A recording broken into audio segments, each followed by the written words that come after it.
October 6th, Rotoball Patch Compound, standing at the stop sign patch. Today's a special day.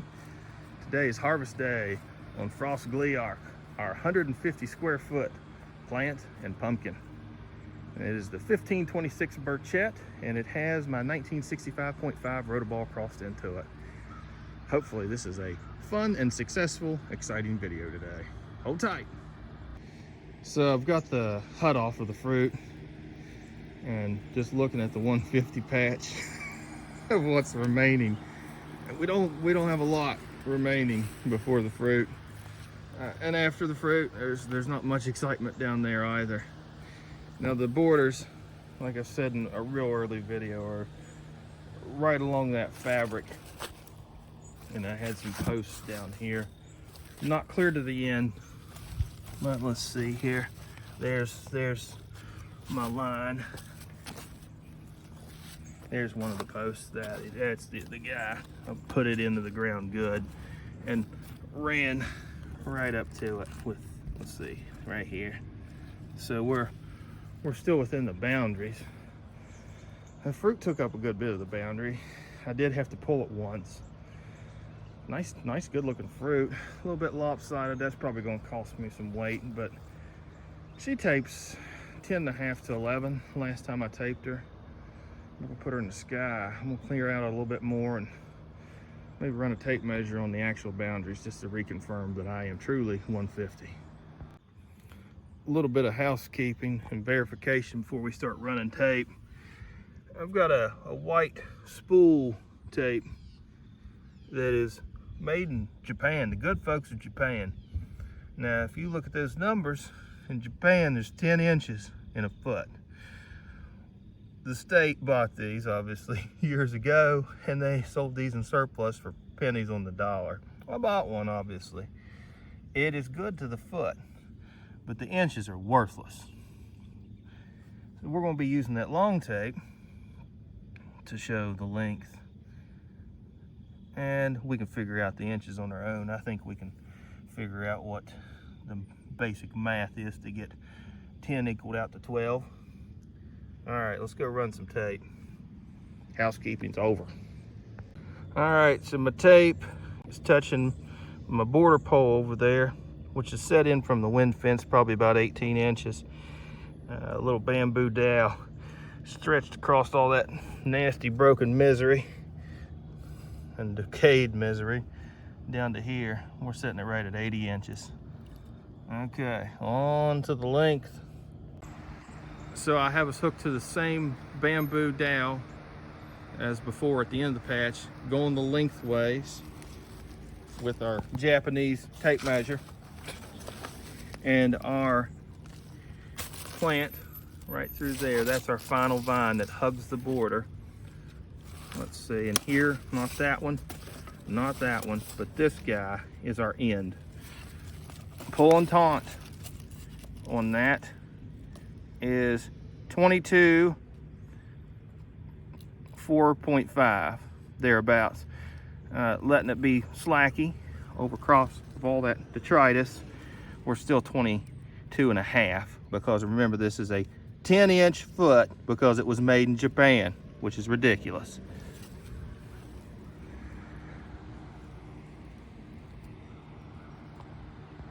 Back down at the anchor end of that 22.5 foot stretch.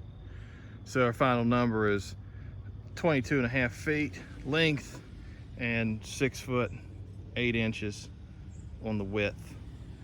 That works out to 149.8 square feet, something along that lines. But it was just under, and of course all the plants in the boundary. Matter of fact, some of those vines didn't run clear to the boundary. Didn't ever get them there, but I feel like I utilized my space as best I could. Main vine running straight out, getting as many secondaries settled in before the pumpkin, and then running 3 secondaries on that side of the fruit and 2 secondaries on that side of the fruit. Actually, one of the secondaries was the main coming out, so a lot of foliage on the back side of the pumpkin, on the blossom side of the pumpkin, in that small little footprint. And there's a few little leaves along the sides of the milled fabric. In hindsight, I could have probably tucked them closer to the milled fabric in towards the fruit and gained a little bit of square footage there. But I like to keep a lot of airflow around my fruit, and I was willing to sacrifice maybe a 5 or 10 square foot of foliage hugging a pumpkin just to keep my airflow happy and healthy. All right, I'm gonna do a little bit more cleanup, and we'll try to get tripod set up. Pops is gonna come over and we're gonna hoist this girl into the air. Before I do that, secondary count. Okay, so main vine stump actually starts there. I don't think I have anything till right there. 1, 2, 3, 4, 5, 6, 7, 8, 9, 10, 11, 12, 13, 14, 15, 16, 17, 18, and counting the main coming out, 19. Yeah, that's not bad. She was pretty tight together. Those internodals, same side internodals are probably about a foot. So it's pretty tight. And of course it zigzags, so that helps a good bit. Real tickled with that. That's a lot of secondaries, and I feel like the root system is what pushed this. Whenever I was harvesting some soil down here before this got filled in with the field pumpkin plants, oh boy, field pumpkin plants, I found root system, you know, even with that main out, you know, 6 or 8 foot, there were already pumpkin roots down here, so I couldn't harvest soil anymore for vine bearing.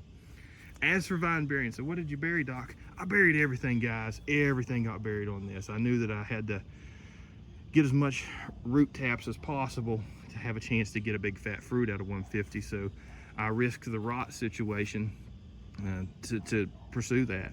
And I do have rot on that main, you know, at this point right there, and there's some up there, so it finally caught up with me, but hopefully not until the absolute end and we get a true weight. I thought it would be fun to see from our stump to how long we are to actual stem, stump to stem. So from the ground out, using our Japanese tape measure, it comes to 12.5, so 12.5 foot, almost 13 foot to actual fruit body. And I did walk the main again to count secondaries, and we are indeed 10. It's kind of neat to see. There's 5 foot and then 6 foot. So I mean, it's put down 18, so the math adds up, and that's pretty cool. And I did swoop them, so the stump's right there, guys. So there's a stump, and our back border is probably another 18 inches.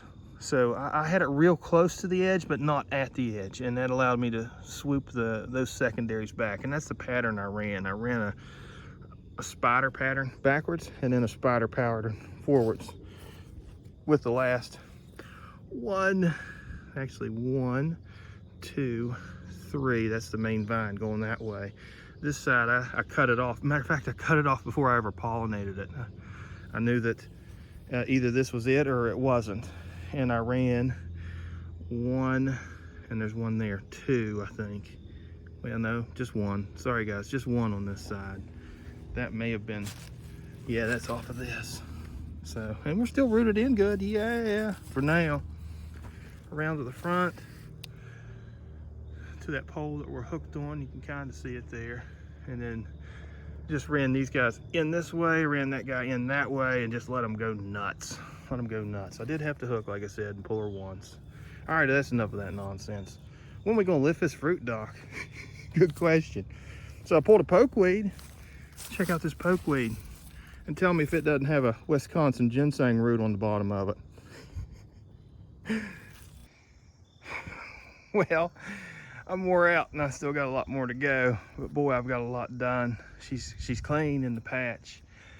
I just pulled the watermelon stump over here. These watermelons they're done, and we're gonna have frost real soon. So everything's gonna see the scale in probably 10 days. So I'm gonna go ahead and harvest everybody out of this patch, everybody out of the stop sign patch. But stop the video, or stopped what I was doing to start a video to show my graft watermelon stump. This is the first time I've ever grafted, and I'm real happy with myself. Now she's small stump.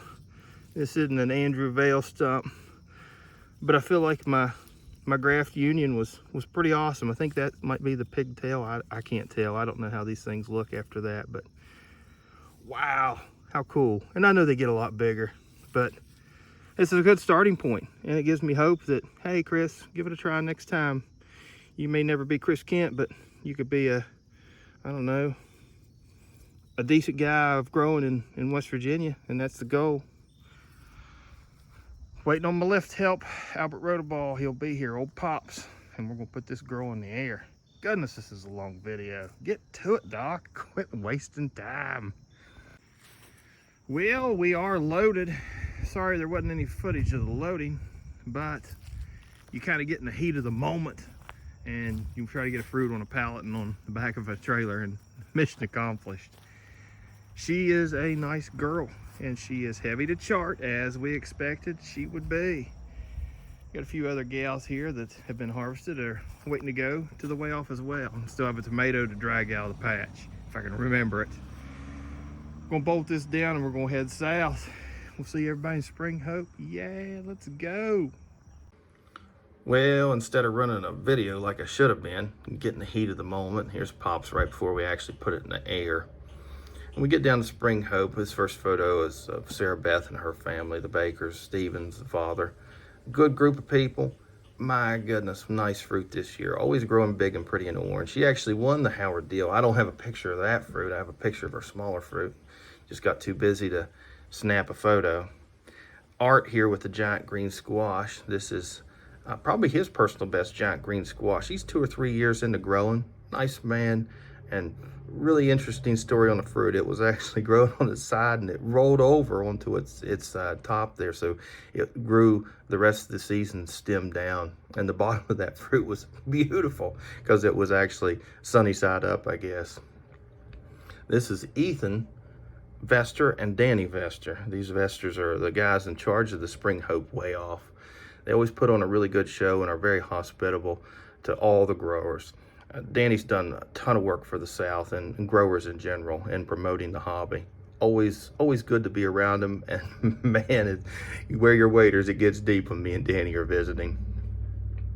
H.C. Williams with his granddaughter. You couldn't have a more proud granddaughter of what her grandpa just put on the scale. Good to see H.C. I look forward to seeing him again at the North Carolina State Fair.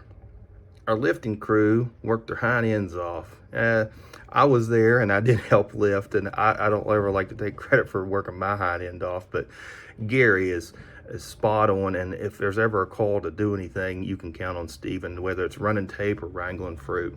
And I really appreciate both of them. Our forklift operator, not familiar with the gentleman, but he did a fine job. A little bit nervous, and folks always are when they're lifting fruit like that. So I ended up hitting the scale, and we got 1,229.7 pounds out of the fruit. Real tickled with that. That was 17% overestimated on chart for the fruit, which had a final tape of 359 inches. That put, I guess so far, possibly the largest 150 square foot fruit to hit the scale this season.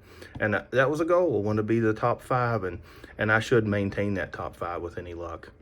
And here I am with a black plaque. What a great time. Always enjoy my North Carolina growers, Virginia growers. Can't wait to see them again at the North Carolina State Fair. Hang tight for that video.